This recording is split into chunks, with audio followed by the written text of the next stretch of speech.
Basic knowledge hub. चलिए start करते हैं आपका सेकेंड पार्ट, जो कि हमने कल पेपर सॉल्व किया था एमएस ऑफिस सिलेक्टिव का। तो हमने ये वाले क्वेश्चन तक कंटिन्यू कर लिया था शॉर्ट आंसर में आपका, कि मल्टीपल कॉलम के साथ किस प्रकार काम किया जाता है। तो चलिए आज हम स्टार्ट करते हैं कि एमएस वर्ड में जो है एक फीडबैक फॉर्म कैसे तैयार करते हैं, ये वाला है ना। तो एमएस वर्ड आपको खोलना है, उसके लिए आपको ये लिखना है कि हम एमएस वर्ड ओपन करते हैं फीडबैक फॉर्म बनाने के लिए। जो भी हमारे क्वेश्चंस हैं उन क्वेश्चंस को हम टाइप करते हैं, हेडिंग वगैरह ऊपर टाइप करते हैं, उनको हम टेबल फॉर्म में भी ले सकते हैं। आप इस तरह से क्या करेंगे, कोई भी क्वेश्चन टाइप करेंगे कि आपने ये जो भी सुना आपको वो कैसा लगा, और फिर उसके बाद क्या करेंगे, आप कहीं भी किसी भी पेज पे एंटर दबाएंगे। जैसे कि मैं यहाँ से एंटर प्रेस करके आपको नेक्स्ट पेज पे लाके दिखाती हूँ। आप इंसर्ट पे जाएंगे फीडबैक भरवाने के लिए। उसके बाद आपको कहाँ जाना है, टेबल पे। टेबल पे जाने के बाद आपको जाना है इंसर्ट टेबल पे। आप ये पूरा इसी तरह से लिखेंगे कि आपको रो जो है वो एक लेनी है, कॉलम्स आप एक से ज्यादा ले सकते हैं। बस आपको ये वाली विंडो बनानी है और इसमें ये लिखना है कि ऑटो फिट टू कंटेंट कर देना। तो कुछ इस तरह से फॉर्म आता है। इसमें हम 1 2 3 4 5 या स्टार्स वगैरह फिल कर सकते हैं। तो आप सारे क्वेश्चंस लिखते जाइए कि आपको पोस्चर कैसा लगा, आइडियाज कैसे लगे, क्लियरिटी कैसी लगी, सिर्फ आपको आई कांटेक्ट कैसा था। तो इस तरह से जो फीडबैक फॉर्म है आपको भरवाना है। किसी से भी उसके 4-5 क्वेश्चन टाइप कर लीजिए और उसके नीचे आपको उनका जो भी ग्रेड देना है वो दे दीजिए। और यहाँ पे अपने उस फीडबैक फॉर्म के प्रोग्राम का नाम लिख दीजिए कि किस सिलसिले में आप ये फीडबैक फॉर्म बना रहे हैं। बस इतना भी आप लिखेंगे तो आपको पूरे नंबर इसमें आराम से मिल जाएंगे। फिर आपका नेक्स्ट क्वेश्चन ये है कि एमएस एक्सेल में कंडीशनल फॉर्मेटिंग से क्या अभिप्राय है।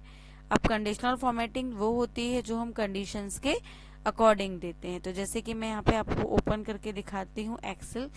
एक्सेल में क्या होता है, देखो फॉर्मेटिंग का सीधा सीधा मतलब ये होता है कि जो भी हम अपने डेटा को ऊपर से डेकोरेट करते हैं उसको हम क्या कहते हैं, उसको हम कहते हैं डेटा। और डेटा को जो हम अलग अलग तरीके से फॉर्मेट करते हैं उसको कहते हैं फॉर्मेटिंग। जैसे कि सपोज मेरा ये कोई भी एक डॉक्यूमेंट ऑलरेडी बना हुआ है, ठीक है। इस डॉक्यूमेंट में मेरा यहाँ पे डेटा है। अब मुझे अगर इसमें कंडीशनल फॉर्मेटिंग लगानी है कहीं पे, जैसे मुझे सपोज यहाँ पे कंडीशनल फॉर्मेटिंग लगानी है, यहाँ पे लगानी है, तो मैं यहाँ पे इतना एरिया सिलेक्ट कर लेती हूँ। फिर आपको लिखना है कि डेटा को सिलेक्ट करना है, होम पे जाना है, कंडीशनल फॉर्मेटिंग पे जाना है, टॉप एंड बॉटम। टॉप 10 को अगर आप कलर करना चाहते हो तो आप टॉन 10 ले लो, और टॉप 3 को कलर करना चाहते हो तो टॉप 3 ले लो। आप यहाँ से उसका कलर वगैरह चेंज कर सकते हो। ओके करोगे तो उसके अकॉर्डिंग पूरी कंडीशनल फॉर्मेटिंग आ जाएगी। Colour set, data set, icon set, ये वाली पूरी विंडो आप बना देना उसमें। और आप मैनेज रूल पे जाकर के भी जो है, न्यू रूल पे जाकर के, सेल दैट कंटेन पे जाकर के, यहाँ से बिटवीन और लेस देन, ग्रेटर देन, सब प्रकार के नंबर दे करके अपने डेटा को जो है डिफरेंट तरीके से कंडीशन के अकॉर्डिंग फॉर्मेट कर सकते हैं। इसी को हम कहते हैं कंडीशनल फॉर्मेटिंग। इसका डिटेल जो भी है आपको मेरे एक वीडियो बना हुआ है कंडीशनल फॉर्मेटिंग का, उसमें आपको कंप्लीटली मिल जाएगा। चलिए उसके बाद आपका नेक्स्ट क्वेश्चन देखते हैं क्या है। आप इसमें एग्जाम्पल भी एक्सप्लेन कर सकते हैं। एक्सप्लेन विथ एग्जाम्पल लिखा है कि सपोज हमने कोई एक शीट बनाई है, इसमें हमारे परसेंटेज है, उसमें हम टॉप 3 को कलर करना चाहें या ग्रेटर देन, बिटवीन को डिफरेंट फॉर्मेटिंग देना चाहें, तो हम कंडीशनल फॉर्मेटिंग से उस डेटा को सिलेक्ट करके दे सकते हैं। फिर एमएस एक्सेल में रिलेटिव और एब्सोल्यूट सेल रेफरेंस क्या होता है, मैं आपको बता दूं सबसे पहले तो कि जो भी हम एक्सेल यूज करते हैं, इस एक्सेल में सेल रेफरेंस क्या होता है, ये जो हमारी खाली सेल्स हैं इन्हीं को हम क्या कहते हैं, सेल रेफरेंस। क्या कहते हैं हम इनको, सेल का रेफरेंस। जैसे सपोज हमारा ये है तो ये एक सेल रेफरेंस है। तो अगर हम यहाँ पे क्लिक करें और यहाँ पे हम F4 दबाएं, क्या दबाएं, यहाँ पे क्लिक करके F4, जैसे कहीं भी आपका कोई भी फॉर्मूला आपको लगाना है, जैसे मैंने यहाँ पे लिखा इज इक्वल टू, आपको ये प्लस ये करना है, जैसे कोई भी चीज, तो आप यहीं पे जब आप F4 दबाते हो तो आप देख रहे हो डॉलर साइन आ रहा है। एक और बार F4 दबा रहे हो तो चेंज हो रहा है, एक और बार। तो ये जो हर टाइम आपका किसी भी इज इक्वल टू लगाने के बाद सेल के रेफरेंस में चेंजेस आते हैं, इसी को हम कहते हैं सेल रेफरेंस। यही होते हैं रिलेटिव और एब्सोल्यूट।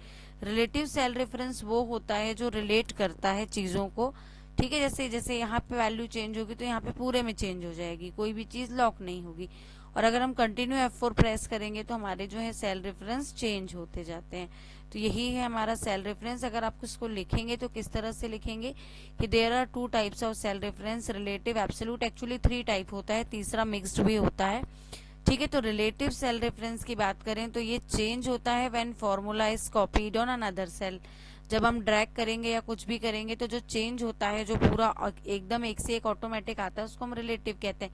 लेकिन अगर हम F4 दबा करके उसको कांस्टेंट कर दें डॉलर साइन से, वो चेंज ना हो, तो वो कहलाएगा एब्सोल्यूट सेल रेफरेंस। अब अगर हम यहाँ नीचे की बात करें, यहाँ जाने की, तो ये हमारा कुछ डेटा दिया हुआ है। अब इस टोटल में हमने यहाँ पे इज इक्वल टू लिख के ये फॉर्मूला टाइप किया और हमने इसको यहाँ पे क्या किया, फिल हैंडल। फिल हैंडल मतलब हम ड्रैग करेंगे तो सब पे ही आ जाएगा, तो सब पे ही आ जाएगा मतलब इसमें कोई भी हमने F4 नहीं दबाया है। तो जो सिंपल ड्रैगिंग वाला चीज होती है हमारी, वो हमारी रिलेटिव सेल रेफरेंस में होती है।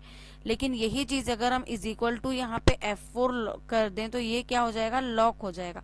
तो ये जब लॉक हो जाएगा तो ये हर जगह उस वैल्यू को चेंज नहीं करेगा, तो ये कहलाएगा हमारा एब्सोल्यूट सेल रेफरेंस, जो कि दूसरी वैल्यू को चेंज नहीं करता है। तो आपको यही लिखना है उसमें, क्वेश्चन के आंसर में आपको पूरे पूरे नंबर मिल जाएंगे। उसके बाद नेक्स्ट लिखा है एक मैक्रो रिकॉर्ड करने की प्रक्रिया।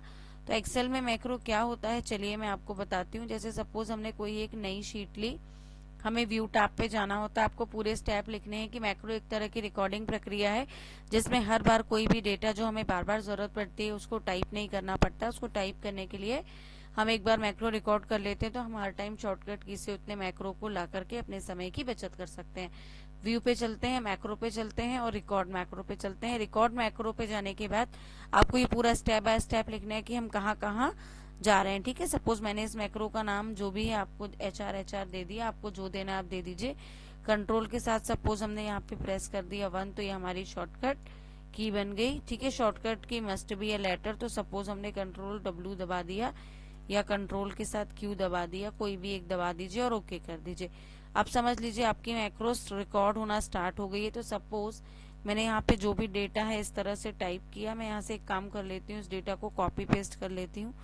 आप लोग चाहें तो पूरा बना सकते हैं, तो इसी तरह से पूरा रिकॉर्ड हो जाएगा। मैं इसी डेटा में ऊपर क्या करती हूँ, इंसर्ट कर रही हूँ, एक और रो इंसर्ट कर रही हूँ। आपको इसके ऊपर जो भी हेडिंग वगैरह देनी है इस तरह से सेलेक्ट किया, होम पे गए, मर्ज किया। एक तरह का आपका वीडियो बन रहा है कि जो भी आपको इस तरह से लिखना है आप दोनों जगह लिख सकते हैं। इनके फॉन्ट स्टाइल आपको चेंज करने हैं, इनकी स्टाइल चेंज करनी है बस, है ना। अगर आपको अब मैक्रो को स्टॉप करना है तो आप मैक्रोस पे जाइए, मैक्रोस आपको व्यू टैब में मिलेगा, स्टॉप रिकॉर्डिंग कर दीजिए, बस आपका मैक्रो रेडी हो गया है। अब जैसे मुझे यहाँ पे मैक्रो चाहिए तो मैं सिर्फ कंट्रोल Q दबाऊंगी, आप देखिए मेरा मैक्रो आ गया। अब जैसे मैं नई शीट पे भी यहाँ पे चाहूँ करना तो मैं कंट्रोल Q दबाऊं, तो ये देखिए मेरा हर बार कंट्रोल Q दबाने पे उतना ही डेटा बार बार आता जाएगा, जहां मेरा कर्सर होगा वो वहीं वहीं आएगा। तो इस तरह से जो है आप रिकॉर्ड मैक्रो का जो है यूज इजीली कर सकते हैं। ये देखिए, ठीक है, ये भी यहीं पे आ रहा है क्योंकि मैंने उसकी प्रॉपर सेटिंग नहीं की हुई है। तो आप मैक्रो में इतना लिखेंगे तो आपको क्लियरली पूरे नंबर इजीली मिल जाएंगे, बस आपको मैक्रो की विंडो बनानी होगी। फिर क्या लिखा है, निम्नलिखित में से संक्षिप्त टिप्पणी लिखिए, डेटा वैलिडेशन और पाइवट टेबल। क्योंकि ये बहुत बड़े ऑप्शंस हैं तो मैं ये नेक्स्ट वीडियो में डिस्कस करूंगी। वीडियो कैसा लगा जरूर बताइएगा, लाइक शेयर सब्सक्राइब करना ना भूलें। Thank you so much guys.